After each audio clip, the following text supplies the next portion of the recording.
Bogotá, 1852. Un soldado se detiene frente a una vieja casona en los cerros orientales para orinar, pero al acercarse a un pequeño orificio en el muro, ve algo que le hiela la sangre.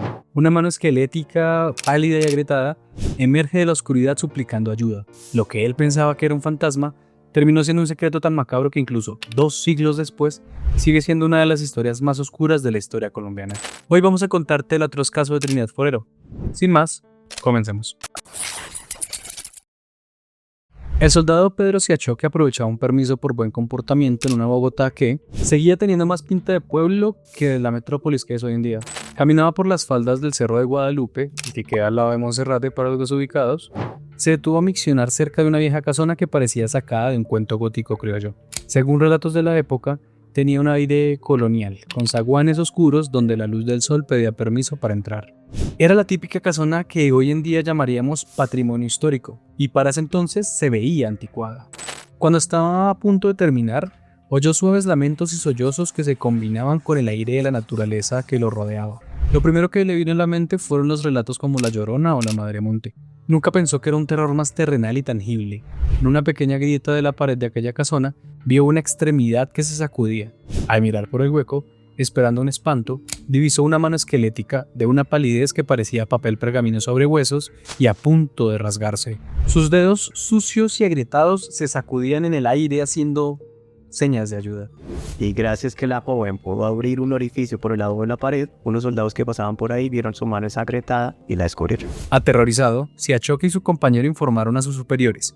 El comandante, un poco incrédulo por el testimonio, ordenó junto al alcalde una intervención inmediata. Al llegar, la puerta se abrió y apareció ella, Trinidad Forero, una mujer de mediana estatura pero con una vibra pesada e inmensa como su casona, rubia y de una palidez casi enfermiza, extremadamente delgada y con vestimentas igual de antiguas como su propiedad.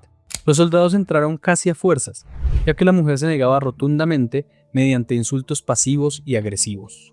El interior reflejaba un contraste perturbador que ejemplificaba el contexto de la época, donde rezagos de la burguesía española en decadencia inundaba una Bogotá en transición por la independencia. Imaginen muebles de la más fina ebanistería colonial combinados con reliquias que valían una fortuna, pero rodeados de montañas de basura y desperdicios. El suelo estaba cubierto por una capa de restos de comida en avanzado estado de putrefacción, que atraía nubes de moscas. Lo que llamó la atención de los oficiales católicos y conservadores es que la propiedad carecía de objetos religiosos.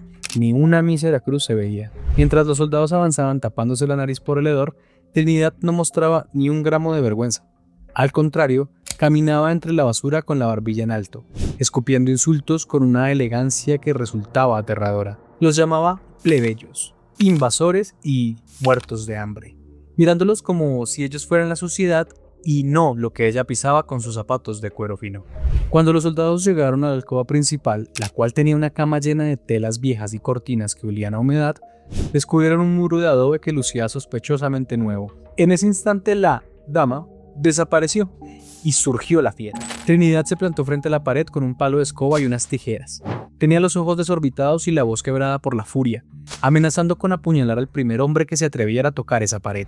Sin embargo, no fue obstáculo para los militares, que la redujeron fácilmente. Acto seguido, con la culata de los fusiles, derribaron el adobe. Fueron recibidos por un olor que se puede comparar al de un cerdo en descomposición. En medio de la oscuridad absoluta estaba Custodia, una joven de apenas 19 años, pero con el aspecto de una anciana centenaria. Yacía completamente desnuda sobre una cama espesa de sus propios desechos y estiércol. Una cama putrefacta donde miles de gusanos blancos reptaban sin descanso, entrando y saliendo de las llagas abiertas de su piel. Estaba tan deshidratada que su piel adquirió un tono grisáceo y terroso. Quien documentó este horror con precisión fue José María Cordovés. Para los que no lo conocen, él fue un cronista, el más importante de la Bogotá del siglo XIX. Un hombre que dedicó su vida a registrar los secretos, las costumbres y, como en este caso, las bajezas de la sociedad en su obra Reminiscencias de Santa Fe y Bogotá. En ella, Cordovés no escatimó en detalles. Describió a Custodia como una momia indígena viviente, un ser que ya no tenía fuerzas para gritar y que solo podía emitir unos quejidos guturales y que, a pesar de su estado, sus ojos seguían encendidos y de ellos brotaban gruesas lágrimas que limpiaban el rastro de suciedad en su rostro mientras miraba a sus rescatistas suplicando piedad. Es momento de detenernos un poco y preguntar, ¿cómo terminó Custodia en este agujero? Todo comenzó con un elogio accidental. Como llegaron a suponer, Custodia era la sirvienta de Trinidad. Un caballero que visitaba la casona le dijo a la joven, la criada bonita. En ese instante algo se rompió entre una Trinidad. Una mujer que se aferraba a dos cosas que el tiempo le fue borrando: estatus y belleza. Esto provocó en la trastornada mujer unos celos enfermizos e intensos, que vi en los ojos claros y en la juventud de su empleada una declaración de guerra. La Trinidad, ¿qué es esta situación tan aberrante? Ya no se casará aquel que era para mí con la criadita bonita. Luego se supo que aquel caballero no tenía ninguna intención romántica. Él solo quería comprar la propiedad. Sin embargo, Trinidad, con la realidad alterada, pensaba que le estaban robando su última oportunidad de ser amada y un pasaporte de regreso a la alta sociedad. Lo que vino después es tan aterrador que supera cualquier historia de ficción. Trinidad no quería despedirla, ni siquiera quería matarla. Quería borrarle la belleza. Esa misma noche, la casona colonial se transformó en un calabozo de sadismo. Por eso le arrancó el pelo. Le quemó las extremidades con plancha caliente. La desquiciada mujer le dio un martillo en la cabeza a Custodia, dejándola en un estado de semi-inconsciencia. Lo primero que hizo fue arrancarle con sus propias manos mechones de su cabello. No contenta con eso, tomó unas pinzas y, con una paciencia diabólica, le arrancó las cejas, las pestañas y el vello de sus partes íntimas. Quería rasgar su feminidad por la fuerza. Pero el infierno apenas comenzaba.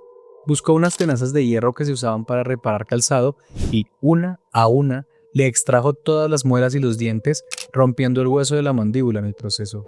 Cabe aclarar que no había anestesia, solo sonidos de metal seguidos por gritos ahogados de una joven que ya no podía ni suplicar.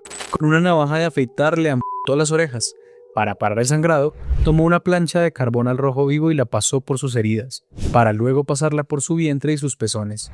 Le dibujó lo que declararía después una sonrisa de monstruo que la acompañaría hasta su tumba. Tras terminar con su carnicería, la arrastró al agujero de su cuarto que había hecho con anterioridad. Puso un espejo frente a ella y, mientras reflejaba a una Custodia ensangrentada y deforme, le susurraba al oído: ahí te dejo ese espejo para que veas lo linda que quedaste. Durante los siguientes 2 meses, el único contacto de Custodia con la vida fue una mogolla seca y rancia que tenía que tragar sin dientes, y para pasar el bocado, la obligaba a beber sus propios orines. La pobre criada terminó emparedada y viviendo en su propia inmundicia hasta que fue encontrada por los soldados. Algo que nos gustaría resaltar es lo que señala Esteban Cruz Niño en su libro Expedientes X Colombia. Trinidad Forero está en la misma liga que Madame Lalaurie, la mujer que desmembró a esclavos en Nueva Orleans, o la mismísima condesa sangrienta Elizabeth Bathory, quien creía que la sangre joven detendría el reloj. Para todas ellas, la belleza ajena era un insulto que debía ser borrado de la existencia. La justicia de la época tibia y limitada por su estatus condenó a Trinidad Forero solamente a 10 años en la cárcel de Guaduas. Para muchos, una burla frente a la magnitud de sus actos. Sin embargo, el karma no se queda con nada. En prisión, el cuerpo de Trinidad empezó a colapsar bajo el peso de una extraña enfermedad para la época. Sufrió fiebres tan extremas y prolongadas que los médicos usaron una descripción aterradora en sus registros. Dijeron que se le cocinó el cerebro. Murió entre delirios y un calor interno insoportable. Una agonía que muchos interpretaron como el reflejo exacto del infierno que ella misma le infligió a la joven. Por insólito que parezca, Custodia sobrevivió. Sin embargo, las torturas la dejaron marcada de por vida. No tenía dientes para alimentarse bien, su mandíbula estaba deformada y la sonrisa de monstruo que le hicieron en la cara la condenó al rechazo social. Terminó deambulando por las calles de la capital convertida en una pordiosera. Al ser de familia campesina que no vivía en Bogotá, nadie la reconoció ni apoyó.